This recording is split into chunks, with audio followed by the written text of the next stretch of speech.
you go like, yep, all of it works. And then only it dawns on you, it's going to take you 16 hours to and fro, right? And you go like, okay, 16 hours to and fro and only have 1 or 2 hours at maximum on site. Am I crazy enough to pull this off?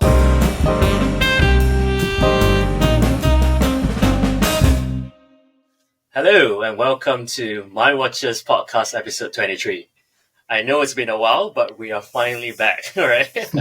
All right. So as usual, we have our permanent recurring guest, Woody at Watch Addict WT. And also Han with us today. Right. So first things first, before we dive into the topic for today, Rich Watch Chat. Right. So I'm gonna go first. I had my brand new 2 days old. Patek Calatrava 6119R.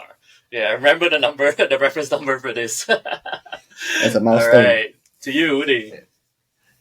Yeah, we should have left that one for last because nothing really compares to that anymore. No, you have the next one right here, right? Yeah, so I'm wearing the Habring 238, the Doppel chronograph that I just picked up from Austria, from the manufacturer itself about just less than a week ago. Yeah, directly so what I have. from Habring. Yeah, we will talk more about that later as well. Yep. Yep. Right, and I'm wearing the Ming 3707 today. Just got it about a month ago, I think. Yeah, 1 whole year worth of weight. It's a really nice one. But yeah, here it is. Also looking to let it go. So if anyone wants it, can reach out to me. Yeah. Honesty, the best policy. Yeah. Mine is not for sale, unfortunately. So yeah, I'm keeping mine. All right. So for today, I think we just want to talk about where we are at our state of like watch collecting, and where do you see from there. I know we talked about this several times in past couple of episodes already, but I think starting from maybe a quarter ago, I think all of us has been feeling a little bit different, or maybe a shift of directions towards our watch collecting philosophy. And everyone will start from there, right? So let's talk about this in terms of what's next for us. Do you guys still, have the drive to collect it? Or you guys are more of like being more laid back at the moment and just seeing how it goes?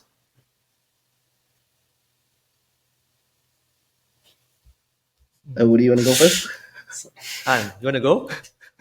Yeah, I mean, it's going to be nice and short for me. Because, I still feel, I don't know, I probably mentioned it last time. I still feel like recently things, at least for myself personally, or maybe because I'm getting lazy and I don't read as much about watches anymore, but it's been getting pretty stale for me. My collection has pretty much kind of stagnated since beginning of the year. Well, only this piece came because that was something that was ordered a year ago. And personally, I've only been like wearing exclusively almost just one watch for the past, I don't know, longest time. Maybe a day or two, I will feel like wearing my Speedmaster or anything else. But most days, I'll just pick up the Explorer and just, for like a better word, call it a day, right? And yeah, like even this watch just came in last month. I like personally, design wise and everything, I think it's a really nice watch. The pattern is cool. The layering on the mosaic is nice. But again, I just somehow feel like in my collection lately, I don't know like where it actually sits. Like when will I actually feel like wearing it and stuff like that. So I don't know. It's a really weird place that I'm in that I'm not even sure like what to do with this guy. Even though I think like design wise and everything, I think Ming kind of nailed it out of the park, to be honest. Hopefully one day you guys get to see in person as well. But yeah, so in a nutshell, that's how I feel. I don't know what will be the next one. Maybe if Tudor releases something interesting, that's what I can think of. Maybe the Pelagos in a different color, something like that. But apart from that, I don't really have my sights set on something, right? Yeah, it's pretty much as I mentioned. On a regular day, it'll be the Explorer. On a day that I need to dress up, it's probably going to be the Reversal. And that's on a day that I need to do sports, G-Shock. Right, that's where I'm at right now, man. And don't get me wrong, it's not a bad place to be in. It's just that nothing else really strikes my fancy at the moment. Right. Let me go next. Right. So I will skip the part about talking about how where the watch industry is and how still it is and stuff like that, because I've already talked about it already. But I think one thing that I do realize as well in the past 2 years that really accelerated in terms of my watch collections and stuff, I realized one thing that has changed, right? Which is the podcast, right? The podcast has in a way changed because one, from last year I moved to Singapore, right? So that has really created some form of distance between, you can say, our clique, right? And then second is when Woody moved as well, right? In a way that in terms of our gathering being less frequent and stuff like that, that also I would say play a major part in me that on how in terms of the watch collection sort of slowed down and so on, right? Which makes me think or makes me question myself: is watch collecting truly something for myself, or more of like something that it's a journey that we partake together because, like, for example, we share the watches and we cross poison each other and everything, which, to be honest, is something that I really, really miss as well. And obviously, photography as well is something that sort of enhances in terms of me getting different watches because I want to photograph them as well. And being busy with work and recently like married in February and all sorts of things just come into play, that's sort of taken a pause as well until recently. In a way, all this adds up together, which reduces the drive for watches. And to be fair, for the 6119R, I wasn't expecting to get it this year. So I put down my name in March, looking at how some people take a year or two to get it and so on. So I just put there and I was like, wait and see kind of plan. And somehow I got it. And I was like, all right, cool.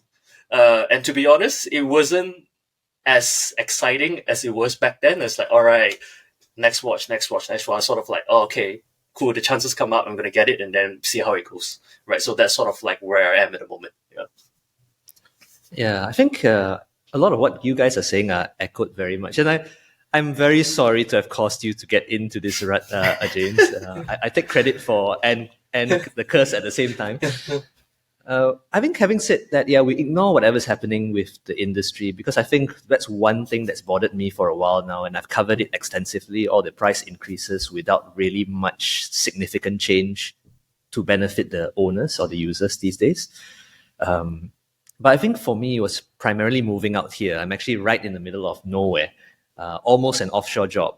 And, you know, when you're put out there in a small space away from civilization, you start to question a lot of things. So you start to reflect whether what's important, what's not. And I'm not saying that I don't enjoy what the watches that I got or the watch collection journey. It's more a case of, you know, for the first few months that I was abroad, it's primarily getting things done properly for work, for bringing the family over, settling them in a new space. And that takes up so much of your energy that, you know, watches just take a secondary backseat for a while. And I had the rigor of trying to create new content before, and I realized that I didn't have the energy to do it when I was here. And so I allowed that to be a break as well, because at some point you go like, how much more can I talk about it when you know the industry is going in the way that it was going? So it seemed like a nice way to pause. So ironically, even though I picked up these two pieces very rapidly in the past month, one was ordered, similar to you, James, one was ordered like 6-7 months ago, right? When it was still similar to Han, you know, we ordered it much earlier already. So well worth the wait, given it's an independent and all that.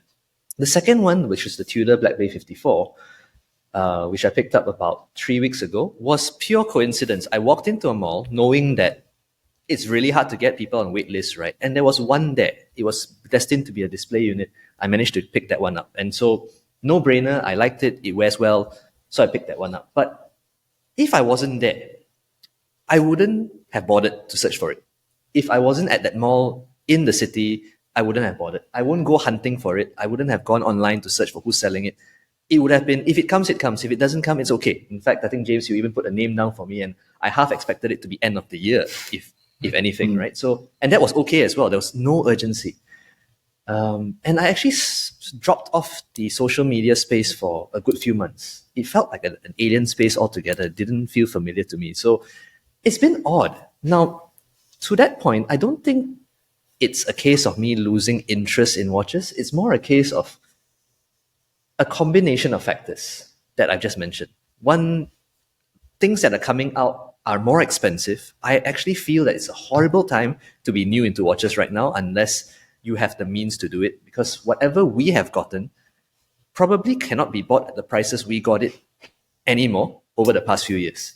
And it doesn't seem to be any sign of it going down. So if you've missed the boat, it's almost like say goodbye, look at a micro brand, which when we looked at micro brands, it was fun because it was an alternative and you could still aspire to the mainstream stuff. Now the mainstream stuff really feels out of reach, and it feels a bit long in the tooth as well, the way that a lot of the brands are playing out themselves to justify their price increases and all that. And so, you look at new releases, re-edition of something, okay. Another release, a new color, okay. And even if you spot something nice, you wait 3 to 6 months at a dealer game wait list, unless you have a means or a smart way to play it. I think James has mastered this art already. I have full salute him for being able to do it. But to everyone else who is man on street, wants to walk in, pick up a mainstream piece that they saw in a watch blog, you're going to be told, wait 3 months, 6 months for something that's may or may not come, right? And even if you don't have to wait, you have to pay upwards of, I think the average going rate of mainstream watches right now is like 6,000 to 7,000 euro. That seems to be the spot that most of them are, or even up to 10,000 if you're looking at complications. If you're looking at a 300, it's 6,000 to 7,000. You're looking at complication, it goes to 10,000 euro already. Those are prices we didn't see 2-3 years ago. You could pick up a Speedmaster for something like 5,000 euro before. Now you can't really do that. You could pick up a Zenith for about that same price as well. If you were lucky, 5,000 to 6,000, you could pick it up. Now it's operating at 9,000 to 10,000. Both of them are 7,000 to 10,000 already. And there's no sign of it going down because every few months you hear the dealers telling you prices are going up. And so when you look at stuff that you aspired to own and you go like, what, is it worth it? Having paid a price that you paid a few years ago, and you start to see vintage pieces as well. I think there's a bit of a dilemma there. I think there's still joy to be found, but it's becoming more and more difficult. I have a friend of mine who's decided to embark on he has a bunch of nice watches, right? And he says that the joy has disappeared. So what he's doing now is collecting G-Shocks, and he's smiling again. Yeah. Right. So it's like to find joy there, it's actually a bit challenging. And I actually feel for being disconnected from social media. I don't know what the vibe is like there now, but I don't know what is exciting there already. They're nice watches for sure. They were nice before. They're still nice now, but the prices are just not that nice anymore. Yeah. You just imagine someone who, let's say, aspired I'm not sure to... how you... Sorry. I'm just going to add, you just imagine someone who, let's say, 3 years ago aspired to buy a Speedmaster somewhere down the line, and every year the prices go up like that, and I don't know, is the Speedmaster actually getting further or closer to that person, right? If you get what I mean? In regards to... Our salaries are matching those, the increase is matching the price increase either. Yeah. Exactly, right? Yeah. So in fact, the watch is getting further away from these people. Mm-hmm. Right. So I'm not sure how you guys feel about this, but personally, while the past 1 or 2 months looking hard at my collection, looking at pieces that I rarely wear anymore and so on, I think the one good thing that comes about all this price increase is that it really makes you question if you truly want that piece, right? Because in the past, I'm guilty of that as well. You do go this is fairly affordable, buy first thing later, right? And I actually do have a couple of, you can say somewhat regrets, if you want to put it into word, but it's part of my journey. No, in that sense, no regrets. But yeah, some pieces I no longer wear. All right. Some pieces I can attribute it into change of taste, but I have to admit as well, some pieces are really just pure impulse purchase. And once I fully reflect and look into it, actually, maybe I don't like that piece that much as what I've make up to be. Right. So I think that's one good thing about it, where people really need to think, all right, do I really, really like this piece? Or is it because it's the brand, or is it because people are buying it that I have to follow, and so on? So that's one good thing that comes out about this. Fair. But I like what you said, James, earlier about it's also community, right? I think you hit the nail on the head. I chose not to mention it, but it's true. I also reflect that, it's when you're in a group of people and constantly having conversations and meeting up and talking about it, you tend to be more enthusiastic about it as well. And now the three of us are in three completely different places. We don't get to poison each other as much anymore. Even if you send a picture on WhatsApp to each other, right? You go like 3 seconds later, you close it and you forget about it, right? There's no impact anymore. And I think that sense of community is quite important in being an enthusiast. Like, it's actually very hard being an enthusiast on your own in the middle of somewhere where you don't know the community as much, right? So even if you are collecting, for example, stamps, if you have a stamp collecting community here where you are, you will find something exciting to do, to have. Social media is supposed to have bridged that divide. When the physical means no longer allow, then you allow that to happen. But I think the sad thing about social media is also it's really much an echo chamber for hype pieces and watch wannabe influencers. And so everybody's going to talk about the same Tudor watch that comes out, the same Rolex watch, the same Omega watch that comes out when it comes out, right? There's very little diversity in opinion, and they all propagate sales pitch almost. It's like trying to review to tell you whether it's worth buying or not. There are very few individuals that get the social media algorithm going that really bring out the enthusiast aspect about it. There are people that enjoy a collection and therefore, they collect it. In many ways, I feel like, a lot of the old blogs were more like that. There were more people behind it that were doing it for a passion, right? Now, a lot of them are treating it like a YouTube business, if you like. So they have to constantly look for new content, and they have to cover the same content everyone is covering because everyone wants that as well. So it feeds that vicious cycle, and that eliminates the power of the enthusiast circle as well. I think if you have that where you are, you will tend to find a lot more joy. I can imagine being back home, and if there's watch get-togethers, and you just chat, you see a piece you've never seen before, a vintage piece, a cheap piece, affordable stuff that you never thought of. I think there's a lot of joy there. But when you're out on your own, it's tougher. I don't know whether that's the same feeling that you were trying to put into that as well. Mm-hmm. Yeah, for sure. And nothing beats seeing something in person. I mean, that's the thing social media can so I was replace. saying that recently... Sorry, go ahead. Sorry, there's some internet delay here, so bear with us a little bit, right? So I was saying that recently the Time and Tide they released a post saying that what it's more in a way significant, right? The chase after the watch or owning the watch. What do you guys feel about that? Ooh. I personally think that the pursuit is always more fun, right? But the thing is, if you pursue without ever wanting to own it, right, it's almost a ironic statement. So when you pursue with the intent to own it, and the chase is difficult, like you actually have to research, and that's where the power of searching up vintage watches, the joy is actually there. If you try and look for a specific reference and you need to look for a good one, and even if it shows up, you may have to skip it because it's not in the condition you want. There is an excitement and joy to that there. I think in new watches, if you are saving up for something and you know that you will be able to get it when the time comes, that's also quite exciting. It's like you're building up towards a milestone, right? But to Han's point, it's like, is it really getting closer or is it getting further? Because, you probably, let's say, saved up that $5,000 to buy something, and then you realize when the time comes that you're not going to get it anymore. So you have to save 7,000 instead. And then you go, do I really want it? It's that excitement also is somewhat diminished. So I think the journey is important. So as someone guilty of buying on the whim and all that, I have to admit, that temporary joy is there, but it disappears very quickly. Whereas if you had this anticipation of looking, reading, researching, checking out a friend's piece, checking out the marketplace and all that, there's so much fun there that when you actually get it, there's also a different level of satisfaction involved. But that's my thoughts on it.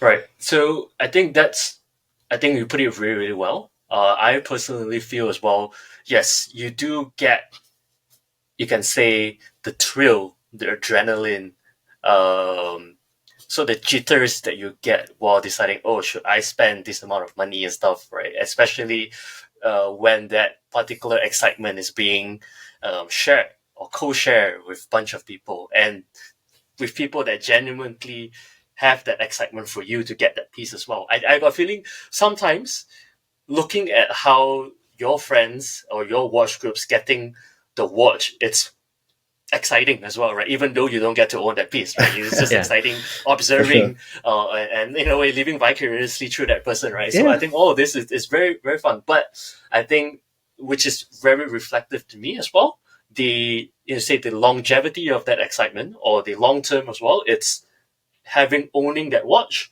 and enjoying it and creating life stories through that pieces and so on. Which one thing that through this slowdown in terms of my watch collecting as well, which I think is a good thing, because I do think that in my past 2 to 3 years, I may have gone a little bit too fast, and it's a good time to slow down and start really thinking, what do I really want?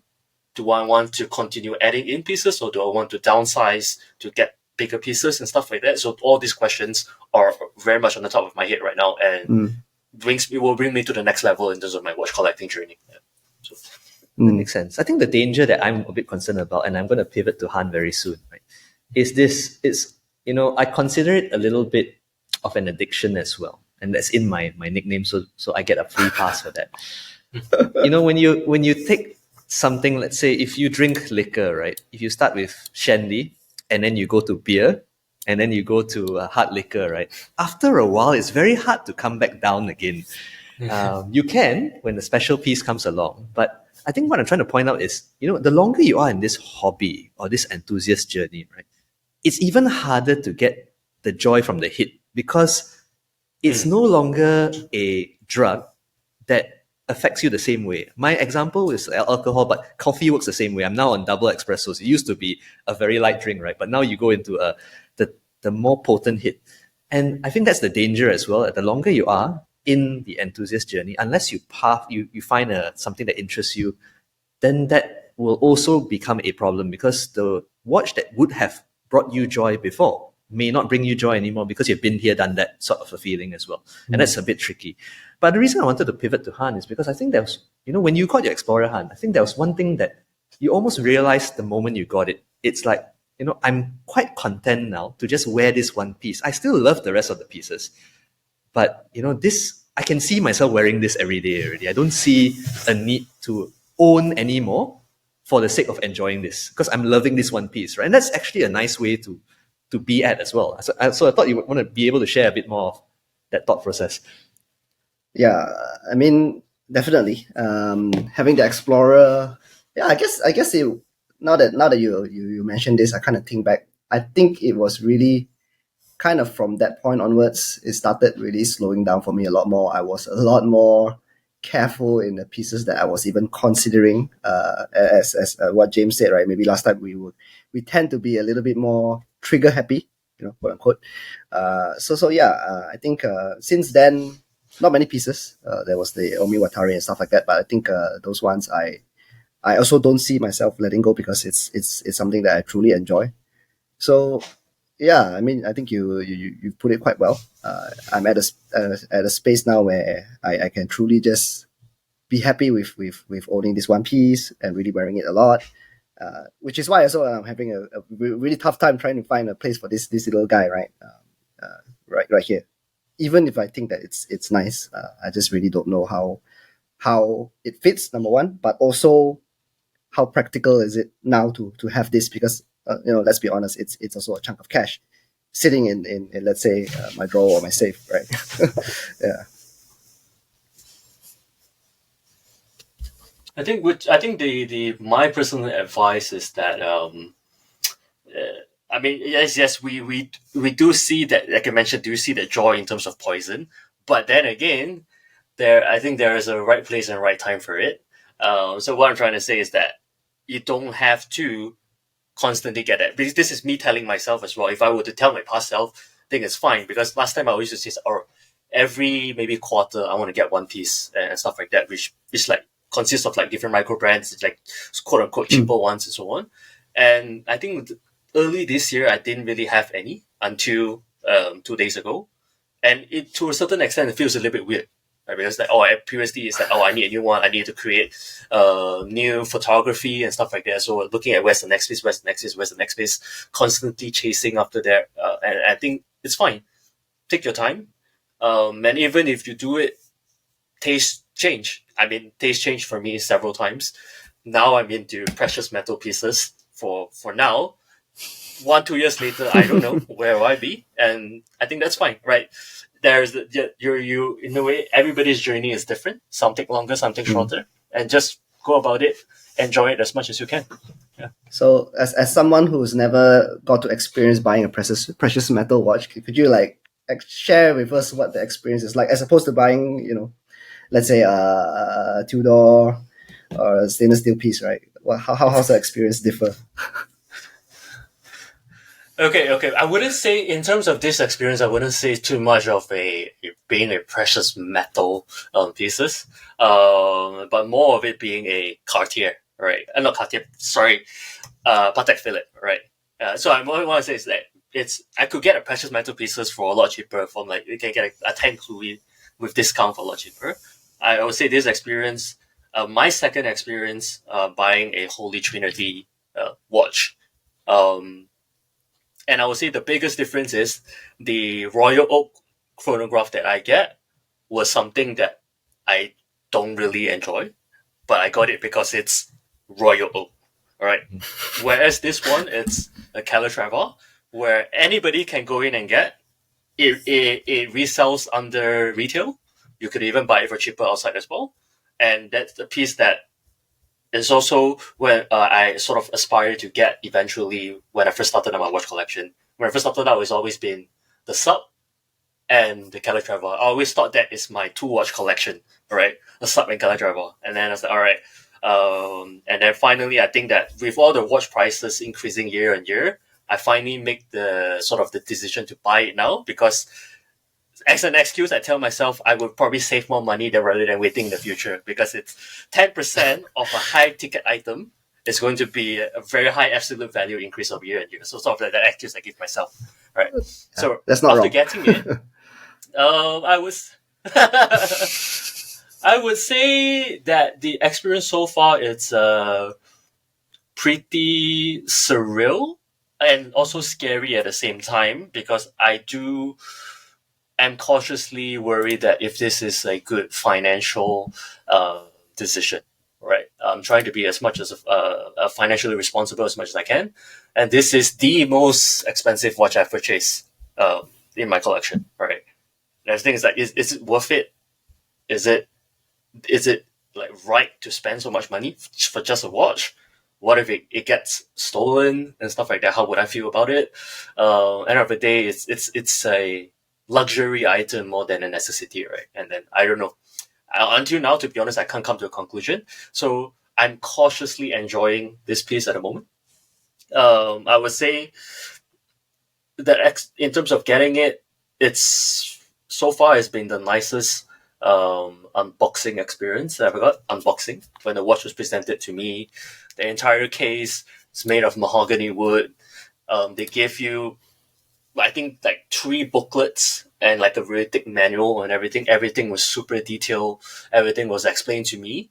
And this is probably, aside from JLC, this is probably one of like the true luxury experience that I've gotten. And I feel like I've treated like somebody that they really want me to purchase, right, the watch. Or does that make sense? Or somebody that they value as a watch enthusiast, rather than, I just want your money and I know you're going to buy this piece anyways.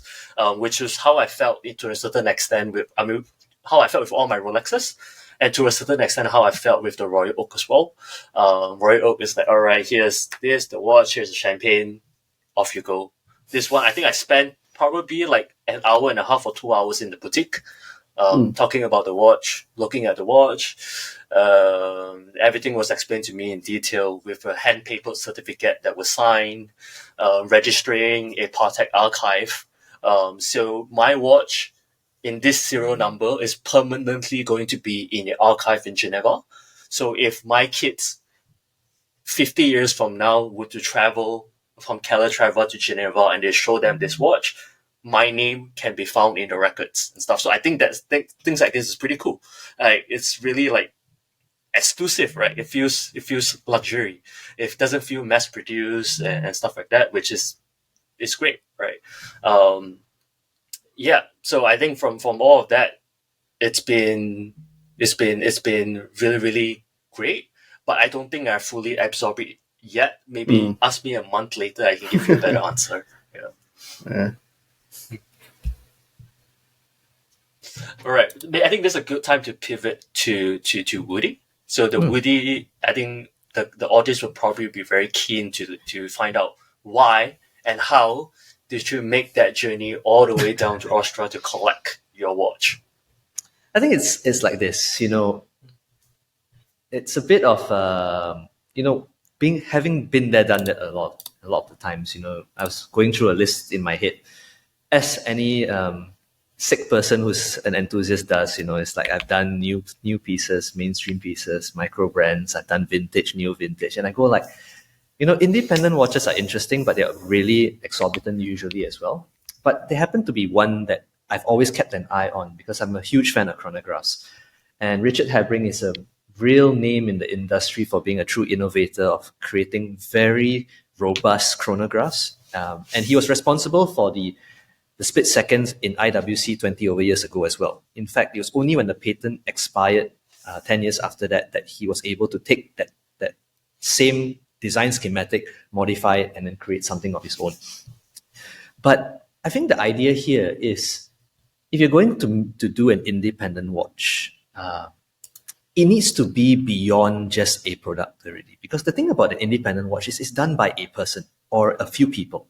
And the people you know by name, or at least their name are known. And therefore, there is a real person you can actually meet. And so to me, the idea was, if I was going to get a Habring timepiece from Richard and Maria Habring, it would make sense for me to try to make an effort to go and collect it. Now, I'm in a completely different part of the world. I could have sent it back to Malaysia. I even crossed my mind because it seemed like a stretch too far to go from where I am, somewhere in the middle of the desert, to head up to Europe to pick that up. And you don't want to make a trip out of that just for that as well. It did cross my mind. Then I was like, you know what? If you're going to do this once in your lifetime, right, and you call yourself a watch enthusiast, I think it makes sense to go and meet the people that you can actually say made your timepiece. And so I just went like, okay, let's just do it. Take the family on a trip to a nearby city. And then it's like, are there train routes there and all that? You go like, yep, all of it works. And then only it dawns on you, it's going to take you 16 hours to and fro, right? You go like, okay, 16 hours to and fro and only have 1 or 2 hours at maximum on site. Am I crazy enough to pull this off? And then I go like, you know what? You only live once, right? So YOLO, let's just go and do it. And in my mind, I was thinking like this. It's like, if I were to end, and this is a question that I asked myself a lot recently, right? If I were to end my watch enthusiast journey or put a nice little chapter bookmark there and pause it for a long time, right? How would I want to end it? And I go like, by collecting a watch from the watchmakers themselves. And, that seems like a nice way to do it. So very nice trip, 16 hours on trains, buses and all that to a place called Volker Market, really in the middle of nowhere as well in Austria. Very nice place though. You can see the inspiration and all. And it's actually apparently less than 10 kilometers from Richard Habring's own family home. And so he genuinely walks to work now because his apartment is only like 5 minutes away. And you go to this little workshop where he's assembling the watches himself. Maria, the CEO, actually meets the clients herself as well. So you meet the people there.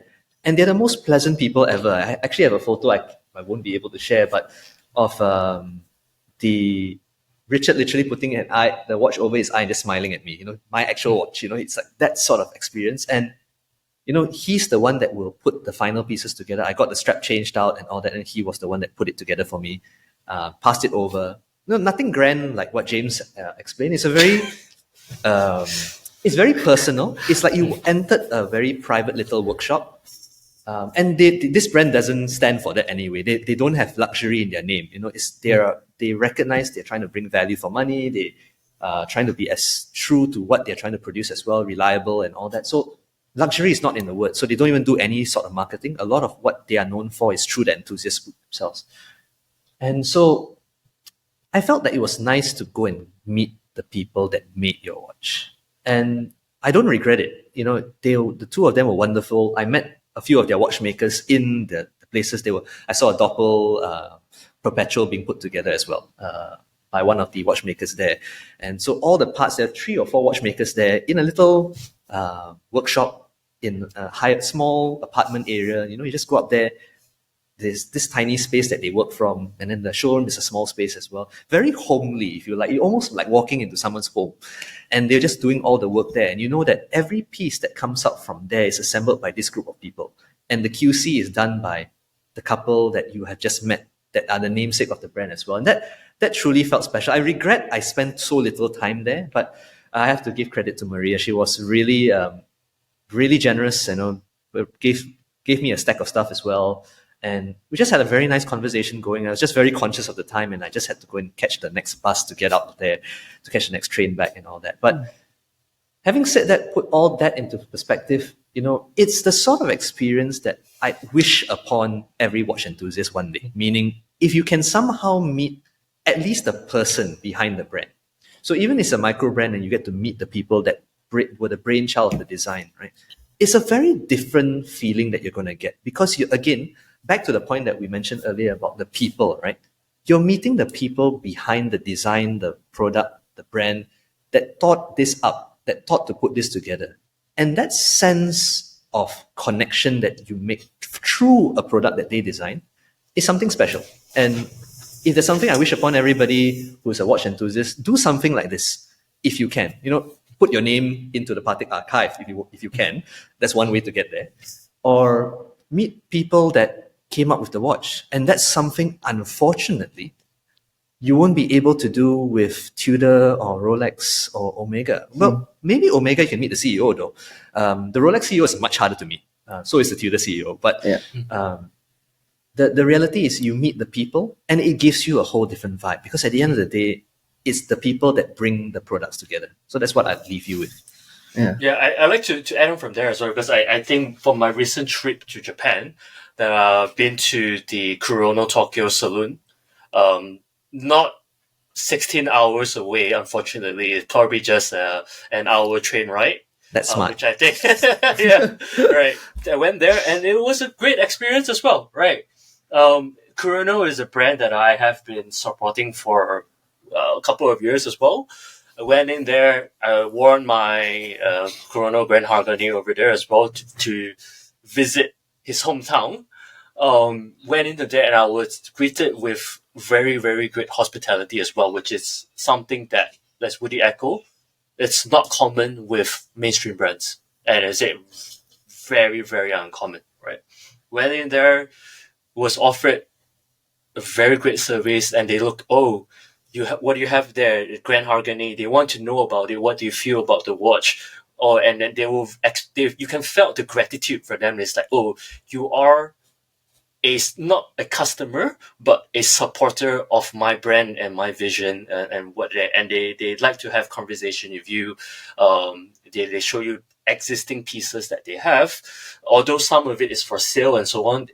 There's nothing like hard selling about it. They don't really force it upon you. They just genuinely want to have, they're genuinely glad to have a Kurono supporter and Kurono fan in that sense, visiting, and they're extremely grateful that I've traveled and make the effort to go there and so on. And they say they're going to send me something, but I've yet to receive it. So I hope there's a delay over there. I'm still waiting for it. More than 16 hours. That one you have to wait more than 16 hours. So I have a question for Woody. So Woody, you mentioned that the whole experience, and it's a way kind of like a good place to stop a chapter for Civil Fish or whatnot. But the way you explained to me, it kind of sounds like if I were you, I don't know, but maybe is that something that actually kind of sparks up your joy and enthusiasm for watch collecting again, or is it kind of like the reverse? You feel like content, I'm done for a while, I'm good.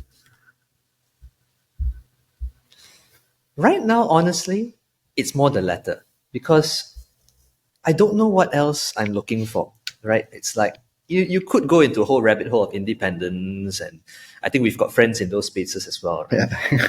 But, it goes to be like, does the brand speak to you first, and what is it that appeals to you? That whole journey thing, I think that's also a great point that that James brought up earlier. Is it the journey or the watch itself, right? You need to have that journey first, and that's where I feel is, and I sidetrack a little bit, but a lot of people out there see an Ed Sheeran like a particular micro brand in Japan, and suddenly it's all hype. That doesn't make sense to me, because you don't know the brand, you don't know what they stand for, you don't know who this person is, and you don't get the joy of that journey, right? So even though I've had that joy of the journey, I have to say right now, and I've been very fortunate, and I'm trying also, as James has mentioned, to be as responsible as possible to do this and in this hobby, right? I'm actually very contented where I am right now. It's like, yep, I don't have a mainstream new Rolex, I don't have a Patek, I don't have a Vacheron, I don't have an Audemars, but it's okay because I never really aspired for them. Some people do, and it's nice because it's something to aspire to. And I've really enjoyed living vicariously through James' experience of having a name there. That's actually cool. That might actually change my mind about Patek. But, it's like, will I want to pick up another piece now? Well, I think if the right piece comes along and the journey gets to be restarted, I'm all for it.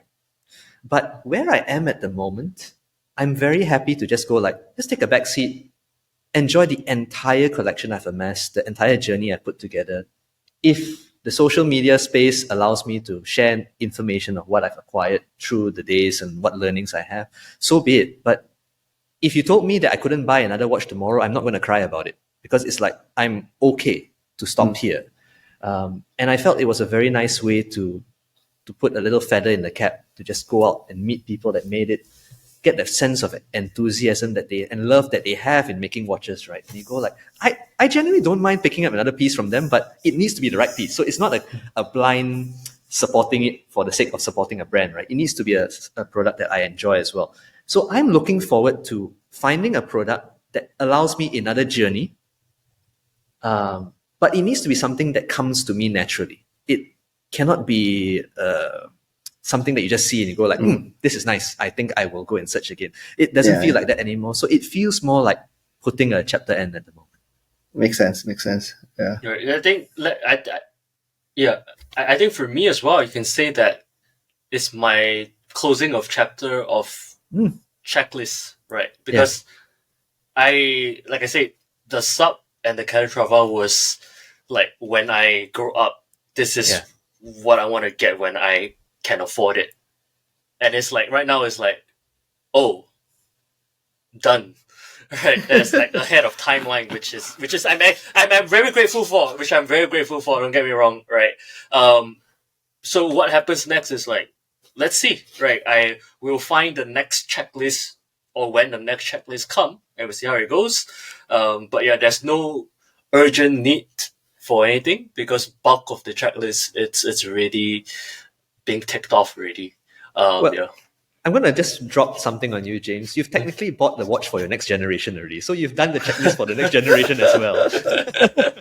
What's the quote again? You never really own a You never Patek. really own a Patek. You only take care of it for the next generation. So you've already done one generation more already.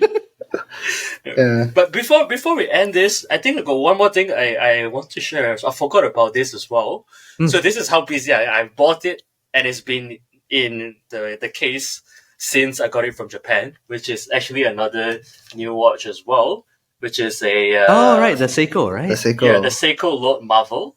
But if you look at the numerals, it's staying Presto Yama, right? Prestoyama, instead of the typical Arabic numerals.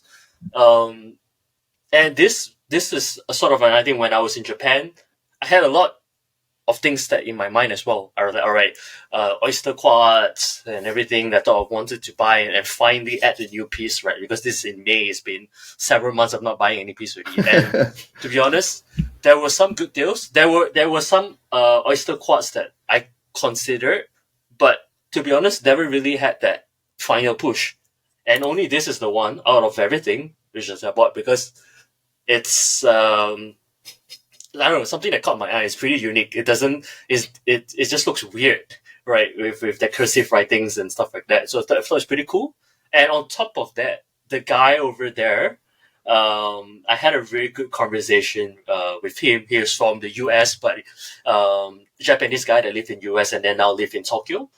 So we did have a conversation about watches and stuff like that. So that sort of enhanced the experience as well. So shout out to them. They are called Fire Kids. Really good experience so far. Haven't really worn this yet. I'm supposed to bring it to service so I can wear it. But it's a unique piece and tells a story, and it's something that I got it in Japan. So yeah, that's pretty cool. Very nice. It's a very Yeah. special, unique piece. You don't see it every day, so it's pretty cool. Yeah. Yeah, So very it's nice. Presto Yama is supposed to be a collaboration with a local newspaper company that they collaborate with Seiko and stuff. So there's story to tell with it. Yeah. Pretty cool. Nice. All right. So Han, just one last question for you. I think we have asked Woody this before in the past episode, but what would make you excited in the coming 1 or 2 years? What? Yeah. Oh, I don't know. I kind of feel like after listening to both your stories, you visiting Kurono and Woody going to Harbring, I kind of feel like I kind of need some experience like that, some first-hand experience with the watchmakers, people behind the brand, or something like that. Maybe, who knows? But yeah, I didn't really think that hard Just about knock that on aspect, Ming's yeah. door. I sense that comment is gonna come. but yeah, who knows? Yeah, maybe I just need something like that, right? Yeah, or maybe attend a watchmaking workshop or something like that. Start baby steps. But yeah, who knows? Maybe that's what it takes. Yeah. All right. I think that is a perfect way to end it. So yeah, we will try to keep up in this episode as much as possible. But do just bear with us and do understand that this is purely a passion project for us. Ultimately, our family and work do take priority. But yes, we will definitely try to keep this up. And we are definitely a bunch of passionate guys, as much as we are at the moment, and still are. And we'll definitely give you our genuine and honest feedback and opinions about watches. And we're going to just as much as we can, have fun, right? And we'll see you in the next one soon. And if any other topics that you want to request, just drop it in the comments and we will make it happen. Thanks, everyone. See ya.